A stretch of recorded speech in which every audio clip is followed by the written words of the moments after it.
ඔව්. ඔයාට ලැබුණේ පණිවිඩය දෙන්න විතරයි. ඔයා ඒක ඔටුන්නක් කරගත්තා. දැනගෙන.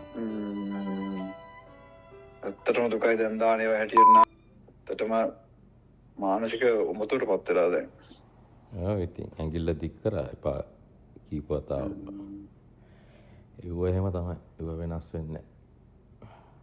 දැන් ධාරණ ධම්ම ස්වාමීන් වහන්සේ කරපු දේ තේරුන්නේ නැහැ කාටවත් ඇත්තටම. ඇත්ත. එයාට උනේ වැඩේ දැක්කා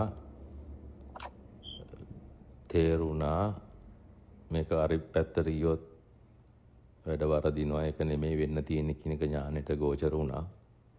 ඔව්.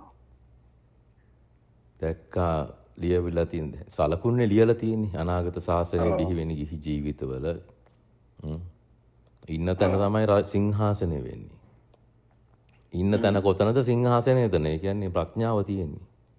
ඔව්. ප්‍රඥාවෙන් සිංහාසනයක් කියන්නේ ප්‍රඥාවෙන් ඔටුන්නක් වැටෙන්නේ. අනිවාර්යයෙන්. ඒ කියන්නේ එතකොට ඒක දැක්ක නිසා තමයි පණිවිඩය එළියට ඇරියේ මෙයාව අරගෙන මෙයාගේ මාර්ගයෙන්. ඒ කියන්නේ ගිහි ජීවිතයට කැරකුවා මේක. වෙන්න තියෙන දේ කරා කළ යුත්ත කරා කතකරණීය කරා. අනාගත බිහි වෙන ශාසනය ගිහි ශාසනය නේද මෛත්‍රී බුද්ධ ශාසනය කියන්නේ. ඔව්. මම අහලා තියෙන විදිහට. රත්තරන් මාලිගාවල ජීවත් වෙන්නේ. ඒ කියලා තියෙන මොකද්ද? ගිහි ජීවිතයක් ගත කරන්නේ.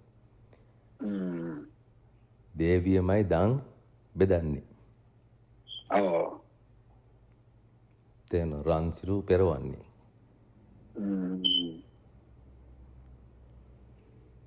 තේරුණා. එළියට තියන්නේ සලකුණු. අනිවාර්යයෙන් කරතුමා.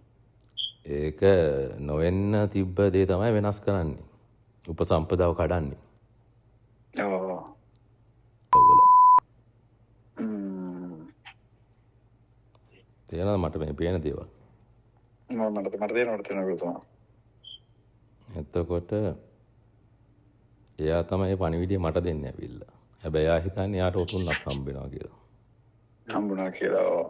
එතෙන් තමයි එක්ස්චේන්ජ් එක වෙන්නේ. පැවිද්දෙන් ගිහි ජීවිතයට පණිවිඩ එන තැන පෙන්වුවේ මම ඔයාලට. අත්තකට දැන් මම දැන් තමයි පේන්නේ ඒක. පේනවද? දැන් පේනවා. හරියට මෙච්චර වැඩි දැන් මට පේනවා.